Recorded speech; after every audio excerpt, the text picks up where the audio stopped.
West Germany. Pervitin allegations. This is the long-standing suspicion that the West German soccer team won the 1954 World Cup while high on meth. During the tournament in Switzerland, the West German team pulled off a shocking 3-2 upset against a massive favorite, Hungary. People called it the Miracle of Bern. But behind the scenes, something else was going on. Team doctors were injecting the players with a substance they claimed was just vitamin C. Decades later, a 2010 study by the University of Leipzig revealed a different story. The researchers concluded the syringes actually held Pervitin. This was a powerful methamphetamine used heavily by German soldiers during World War II to stay awake and fight off fatigue. The visible effect on the field was a team that could sprint endlessly and outlast their exhausted opponents. Off the field, the effect was darker, as several players later caught jaundice from sharing dirty needles. Today, this event matters because it marks one of the earliest suspected cases of systematic doping in modern sports history. Ernst Jean Joseph. He was a talented defender for the Haitian national football team in the 1970s. In the summer of 1974, Haiti made their first appearance at the World Cup in West Germany.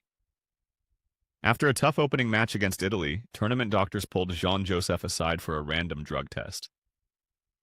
The results came back positive for a banned stimulant called ephedrine, which he claimed was just from his regular asthma medication. This made him the first official doping case in World Cup history. The reaction was immediate and brutal.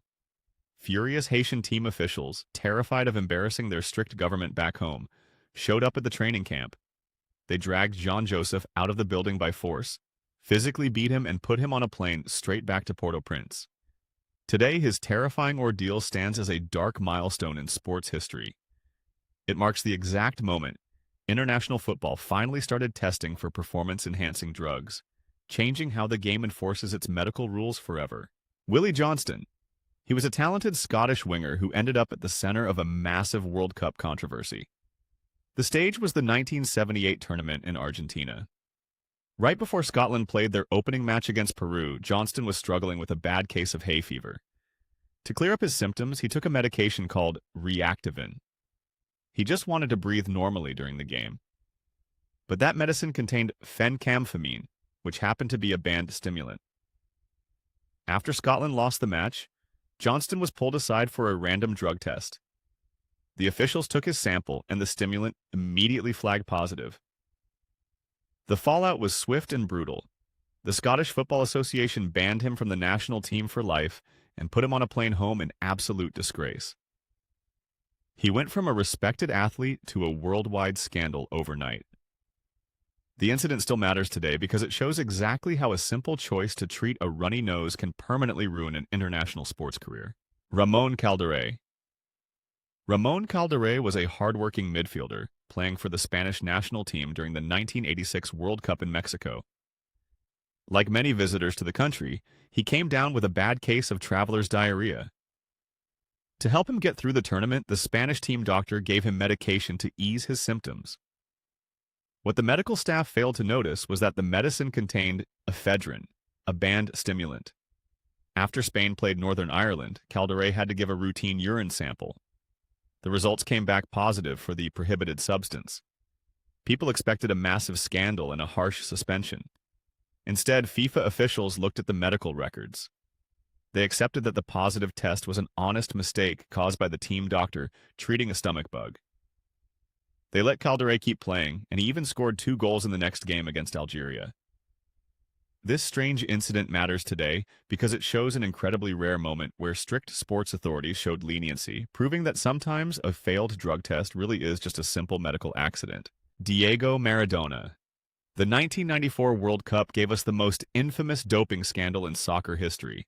Going into the tournament in the United States, the Argentine legend was trying to make a massive comeback. He lost a lot of weight and looked sharp, but he used a banned substance to get there. After a group stage match against Nigeria, a medical worker walked Maradona off the field for a random drug test. The results showed 5 different variants of ephedrine in his system.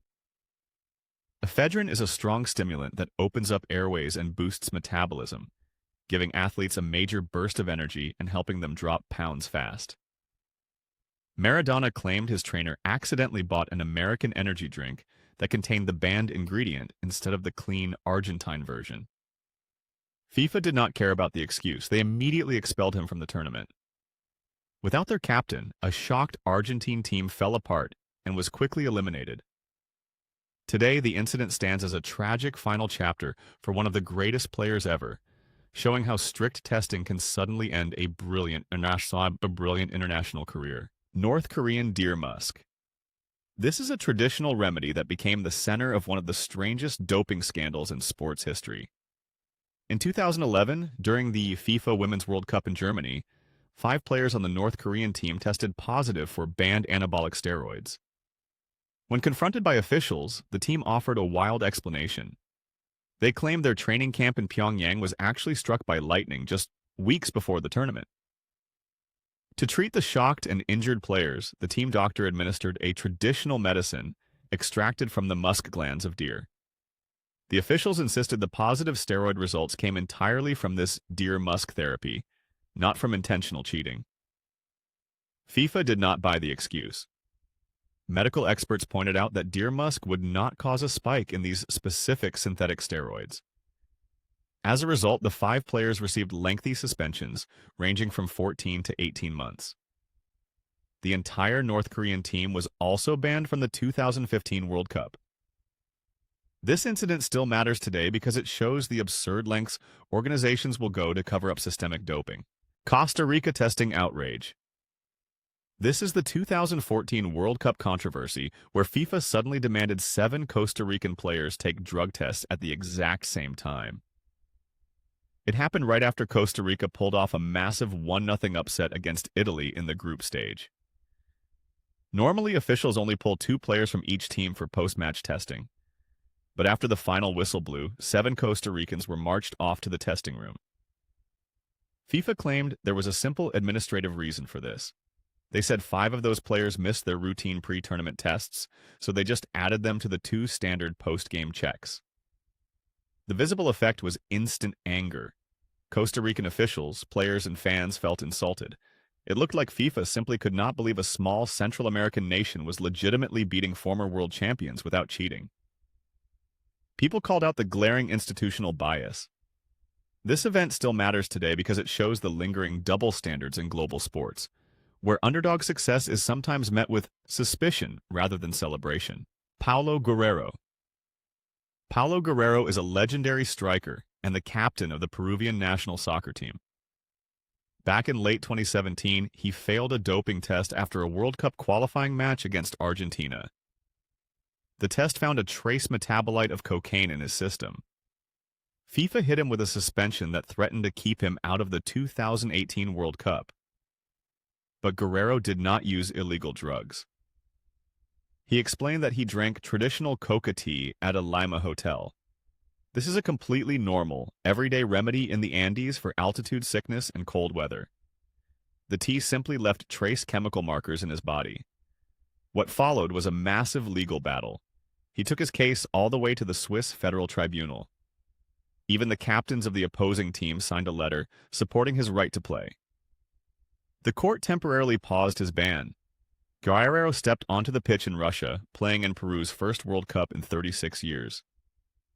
This saga still matters today because it highlights the cultural blind spots in strict global sports testing. Russian team allegations. The 2018 World Cup was played under a cloud of suspicion regarding the host nation. Just 2 years earlier, the McLaren report uncovered a massive state-sponsored doping program in Russian sports. Naturally, when Russia hosted the World Cup, people kept a close eye on their soccer players. The scrutiny dialed up as soon as the games began. The Russian team came out flying. They covered more ground and ran further than almost any other team in the tournament.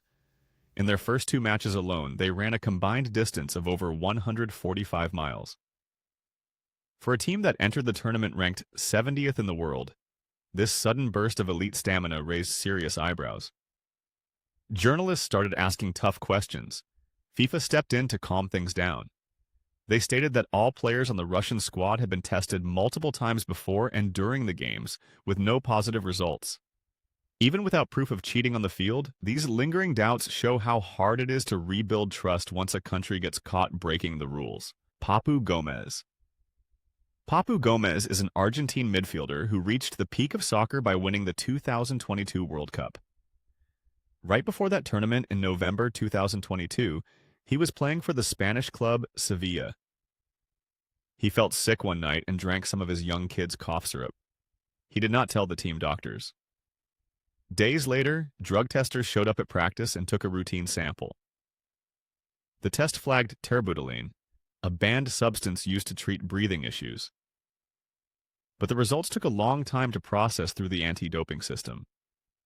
Because of the delay, Gomez went to Qatar, played 2 games for Argentina, and lifted the World Cup trophy. It was not until October 2023, almost a full year later, that the hammer finally fell.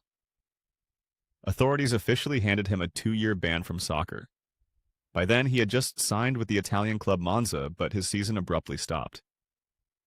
This strange timeline still matters because it exposes a serious flaw in sports testing.